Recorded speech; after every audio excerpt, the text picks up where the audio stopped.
Bismillahirrahmanirrahim. Assalamualaikum warahmatullahi wabarakatuh.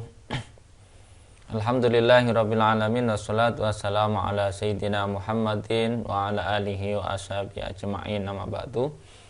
Alhamdulillah hari ini kita bisa melanjutkan kajian kita tentang kitab Ihya Ulumuddin karangan Imam Al-Ghazali. Kita masih melanjutkan pada bagian tentang penjelasan istilahnya ukuran terpuji dari ilmu-ilmu yang terpuji. Pada episode sebelumnya sudah saya sampaikan bahwa bagaimana mempelajari ilmu-ilmu itu yang dikatakan ringkas, sedang dan banyak ya gitu. Maka di sini kita melanjutkan ya pada halaman 40 kalau Anda 41 ya dalam kitab Ihya Ulumuddin juz yang pertama atau jilid yang pertama. Di sini dijelaskan bahwa dalam rangka ya maksudu khibdus sunnah tahsil urut batil iktisar minhu bimu'taqidi mutasar dengan membaca istilahnya kitab-kitab tauhid yang ringkas ya. Ringkas itu apa? Wal qadrul ladzi auradnahu fi kitabil qawaidil aqaid. Ya, setidaknya ringkas itu ya seperti kitab Qawaidul Aqaid. Min jumlati hadzal kitab wal ikhtisad fihi ma yablughu qadru mi'ah waraqah. Akan tetapi kalau sederhananya itu adalah apa yang mencapai 100 halaman ya, 100 lembar. Jadi cukuplah Anda mempelajari kitab-kitab yang tebalnya 100 lembar dari kitab-kitab tauhid misalkan. Karena apa? Ya sudah cukup sebenarnya 100 lembar itu sudah komplit. Wa walladzi auradnahu fi kitabil iktisad fil intiqad. Contohnya mungkin bisa Anda baca di dalam kitab al-iktisad fil intiqad ya. Wa yahdaj ilaihi limunadaratil mubtadi wa mu'aradati bid'atihi bima yufsituha wa yansuha an qalbil ami ya. Itu penting ya, kitab-kitab tauhid itu penting Anda pahami untuk apa? Untuk berhujjah ya, untuk berhujjah melawan orang-orang yang mubtadi atau pembuat bid'ah ya. Pembuat bid'ah dalam akidah tentu sangat berbahaya ya. Dan melawan bid'ah-bid'ah itu yang merusak ya, yang merusak dan melepas keimanan daripada orang-orang awam. Ini penting ya, Anda harus menguasai ilmu tauhid agar Anda bisa mendebat orang-orang yang mencoba mengaburkan sisi tauhidnya orang-orang yang awam gitu ya. Wa dzalika la yanfa'u ila ma'al awam. Ya, memang ahli-ahli bid'ah itu tidak akan bisa mengganggu kecuali kepada orang-orang awam, orang-orang yang kalau sudah settle pemahaman tauhidnya itu nggak bisa diganggu gugat. Makanya kalau Anda sudah menguasai ilmu tauhid secara standar gitu ya, maka Anda tidak akan terpengaruh oleh apapun. Wa dzalika la yanfa'u ila ma'al awam qabla istaddada ta'asubihim wa amal mubtadi pada ya'lama minal jidal walau syai'an yasiron fakullama yang fa'u mau al kalam dan sebagainya ya. Orang awam pun itu bisa anda istilahnya nasihati ketika mereka itu belum mencapai fanatik yang maksimal ya, fanatik yang buta ya, istada ta'asub ya, belum ta'asub ya. Kadang orang awam itu kalau sudah ta'asub ya sudah, kalau sudah begini ya begini, dia nggak mau berubah ya. Bukan orang awam, Anda bisa cek lah orang-orang yang sudah fanatik terhadap satu keputusan, satu akidah, biasanya itu nggak bisa diganggu gugat. Makanya usahakan mereka itu fanatik dalam kebenaran gitu ya, jangan sampai dia fanatik dalam kebid'ahan yang ada di dalam sisi akidah. Wa amal mubtadi bada ya'lama minal jidal walau syai'an yasiron wa kullama yanfa'u ma'al kalam ya. Kalau orang-orang yang membuat bid'ah itu sudah mampu berdebat ya, bisa berdebat ya. Seandainya mereka itu atau orang-orang mampu berdebat, ya mungkin bisa Anda bisa istilahnya apa? Anda dakwai, Anda sampaikan dengan cara-cara perdebatan. Tetapi kalau dia nggak ya jangan. Fa innaka in afhamtahu lam yadruk madhabahu wa akhala bil qusur ala nafsihi dan sebagainya. Wa qadru an apa ini inda ghairihi jawaban wa huwa ajizun anhu dan sebagainya, karena dia itu sudah merasa cukup gitu loh dengan itu, dia makanya udah dia nggak mau aneh-aneh, udah pokoknya begini aja dah. Padahal sebenarnya masih ada jawaban di pihak lain yang mungkin perlu. Kadang-kadang orang kalau itu kan nggak mau ya, udah nggak mau. Wa inna ma anta mublisun alai bi quwwatil mujadalah, dan Anda rugi ya atas dirinya dengan kemampuan debat. Wa amal ami idza sarafa anil haq binau ijidal yumkinu ayratu ilai bimislihi. Akan tetapi orang-orang awam ya ketika mengalami pergeseran akidah karena perdebatan, maka itu bisa dikembalikan dengan cara yang sama, yaitu dengan perdebatan pula ya. Ayastada at-ta'assub lil ahwa fa idastada ya qabla ayastada at-ta'assub lil ahwa ya, sebelum dia mengalami fanatik terhadap hawa nafsunya.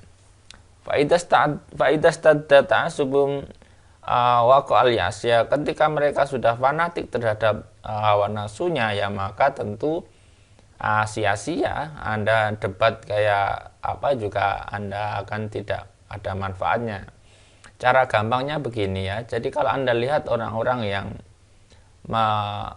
mendukung lah, fanatik gitu ya, Anda lihat kemarin itu misalnya mendukung capres-cawapres, itu kalau sudah fanatik itu nggak akan bisa Anda rubah dengan data-data yang Anda miliki, dengan perdebatan yang Anda miliki tidak akan bisa merubah. Karena apa? Karena sudah masuk kepada fanatisme gitu ya. Idza ta'assub sababun irasal akhaid bin nufus ya, karena ta'assub itu kadang-kadang ya merusak akidah ya. Wa huwa min afatil ulama isu fa innahum yubalighuna fit ta'assub lil haq wa yanzuruna ilal mukhallifin fi ainil istira' wal iftikhar ya. Dan wa huwa min afatil ulama ya, ta'assub ini adalah ciri-ciri ulama yang tidak baik adalah ta'assub ya. Ini adalah menurut Imam Al-Ghazali ya. Fa innahum yubalighuna fit ta'assub, karena mereka itu berlebih-lebihan di dalam fanatisme yang berlebihan ya, kemudian merasa dirinya itu paling benarnya. Yubalighuna fit ta'assub lil haqq ya. Ini seolah-olah dia itu merasa saya itu paling benar, yang lain dianggapnya salah. Wa yang duruna ilal mukhalifin ya, dan mereka itu melihat kepada orang-orang yang berbeda dengan dirinya, berlawanan dengan dirinya, melihatnya bi'ainil istira', dengan istilahnya dengan pandangan yang merendahkan dan menghina ya. Pokoknya kalau kunci dari ini sebenarnya bisa Anda simpulkan ya. Jadi kunci dari ulama su itu, kalau dia memandang orang lain itu seolah-olah hina dan rendah, itulah contoh-contoh salah satu ciri ulama su itu ketika memandang orang lain dalam pandangan kerendahan dan kehinaan, atau bahkan bukan pandangan saja, ucapannya itu merendahkan. Itu jelas biasanya ulama su.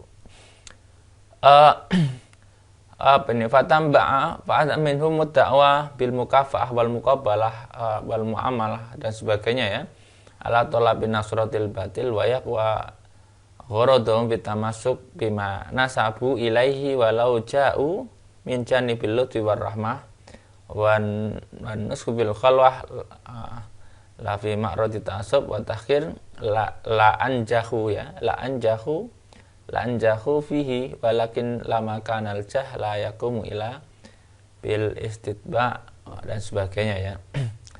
Jadi memang ya ini termasuk juga di dalam hal-hal yang kita menasihati orang-orang yang ta'assub dalam sebuah kebid'ahan, yang nanti Anda bisa cek ya. Memang kadang-kadang ada orang yang memang membuat bid'ah yang kemudian mencari pendukung ya, lalu kemudian menjadikan pendukungnya itu ya istilahnya nggak akan bisa dinasihati karena dikulminasikan untuk menjadi sebuah kultus yang kemudian fanatis, menjadi fanatis gitu ya, dan itu kemudian menganggap yang lain itu jelek dan sebagainya. Dan ya itu lalu kemudian semakin didorong dengan menguatkan istilahnya apa yang dia punya ya, akhirnya ya seperti yang terjadi nanti Anda lihat bahwa orang-orang akan selalu mencari pembenaran terhadap apa-apa yang mereka lakukan ya. Maka apapun yang mereka lakukan kadang-kadang akan mencari pembenaran. Kemudian apa ini? Al-muslim fi anit tahqiq ala kul khalq ya, ini yang merusak lah ya. Pokoknya kalau ada bid'ah, orang-orang ahli bid'ah itu apa? Bid'ah itu apa sih? Bid'ah itu yang aneh-aneh lah ya, mengada-ngada di dalam hal-hal yang sifatnya mungkin mahdoh ya. Kalau yang enggak mahdoh saya kira masih ditolerir ya. Tapi kalau hal-hal yang misalnya hal-hal yang berkaitan dengan akidah dikemas macam-macam, nah itu yang mungkin agak kurang baik. Wa amal khilafiyat allati ahdatsat fi hadhil asr al-mutaakhirah wa abda'a fiha minat tahrirat wa tasnifat wal mujaddilat ma lam ya'had mislaha fi salaf fa iyyaka. Jadi adapun tentang hal-hal yang sifatnya khilafiyah. Khilafiyah itu ya perbedaan ya, khilafiyah itu ya biasanya urusan-urusan yang tidak ketemu titiknya ya, ada yang bilang begini, ada yang bilang begitu. Nah, itulah ya allati ahdatsat fi hadzal asr, yang terjadi di dekade ini atau dewasa ini ya, atau di tahun-tahun akhir ini misalkan ya, di zaman-zaman yang sekarang lah ya, wa abda fiha minat tahrirat dan macam-macamnya lah ya, perkembangan itu. Fa'iyaka ya, maka harus hati-hati antakum qaulha dan sebagainya ya. Hindarilah itu sebagaimana kalian menghindari racun yang membunuh ya. Karena kadang-kadang ya jangan deket-deket lah kalau memang itu racunnya. Fa inna hadda, karena itu adalah penyakit yang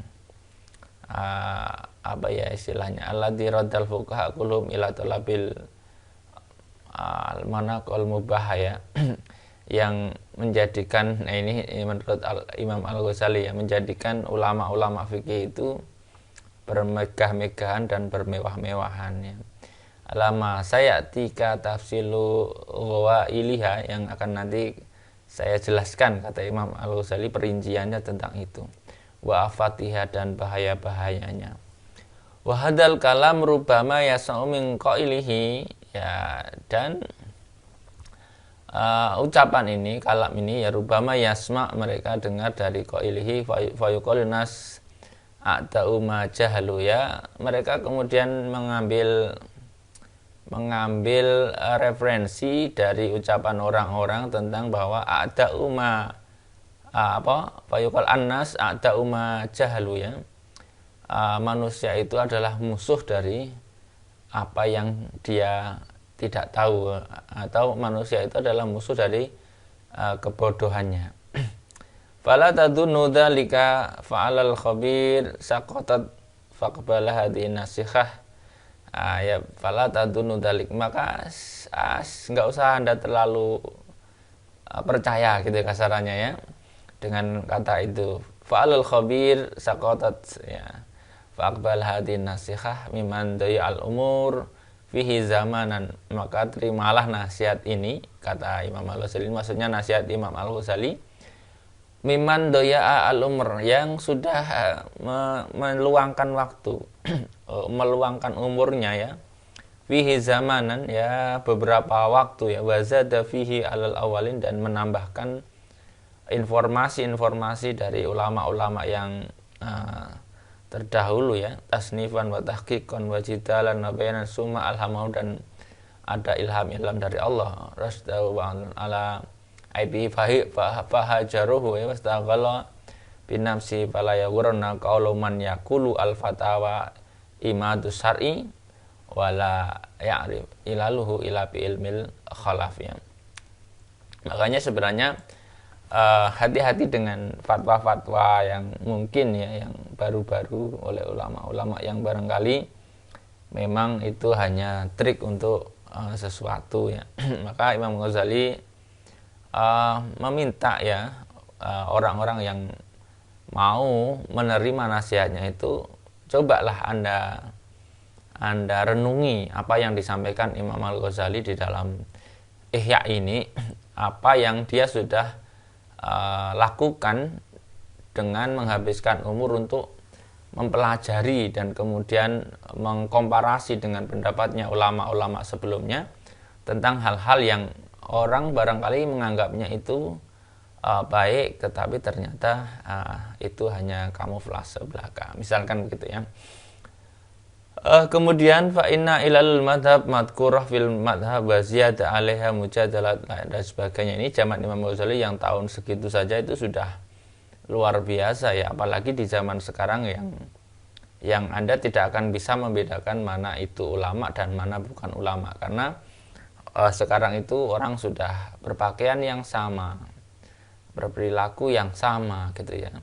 Meskipun pada dasarnya ada orang-orang yang tidak mampu dan tidak capable dalam hal itu, tetapi dia menganggap dirinya sudah ulama dan mungkin melabeli dirinya sebagai ulama, dan ketika ada hal-hal yang mengingatkan dia, maka dia akan menggunakan istilah membela ulama dan sebagainya ya.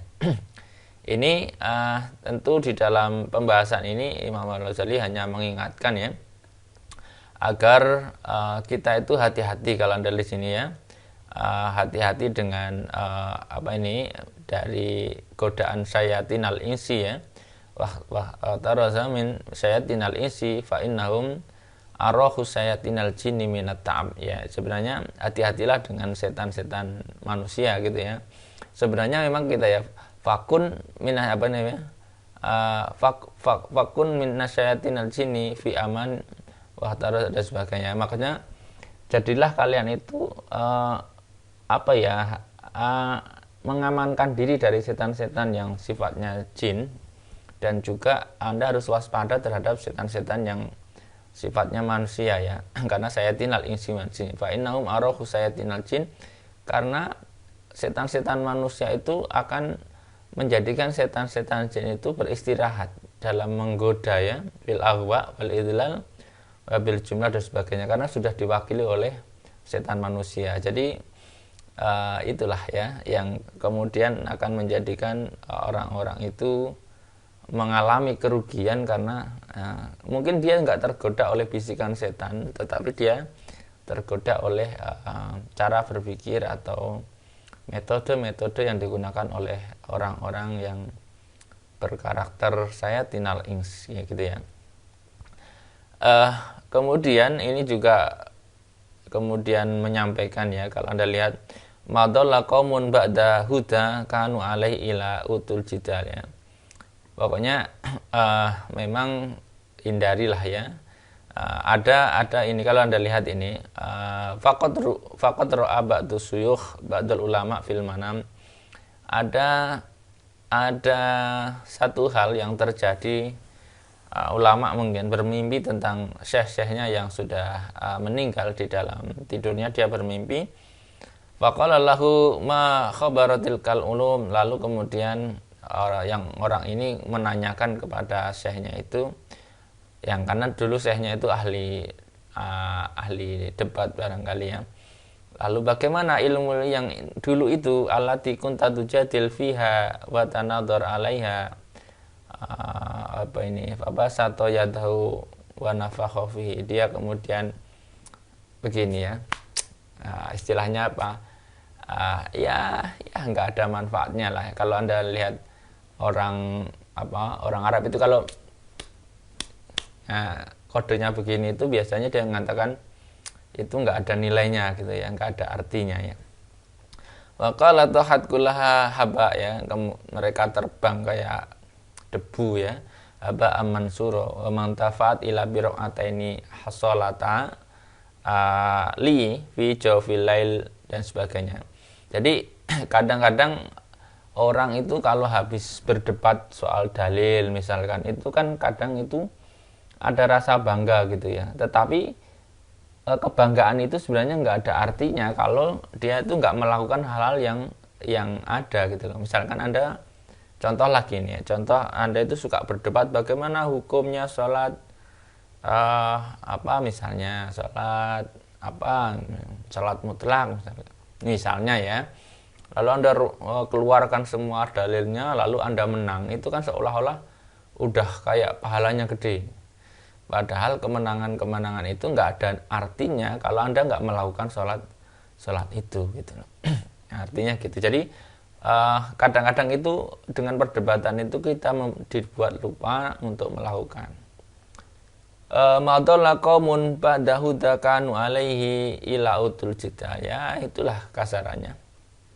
Tidak ada madalla, tidak ada yang menyesatkan sebuah kaum setelah mendapat hidayah kecuali dia ikut terlibat dalam perdebatan. Suma qara'a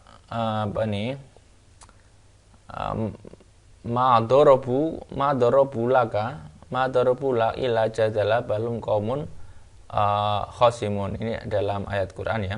Wabil hadis fi ma'na qouli ta'ala fa ammal ladina fi qulubihim zaigun. Nah, ini juga ada dalam ketentuan hadis dalam ayat itu ya.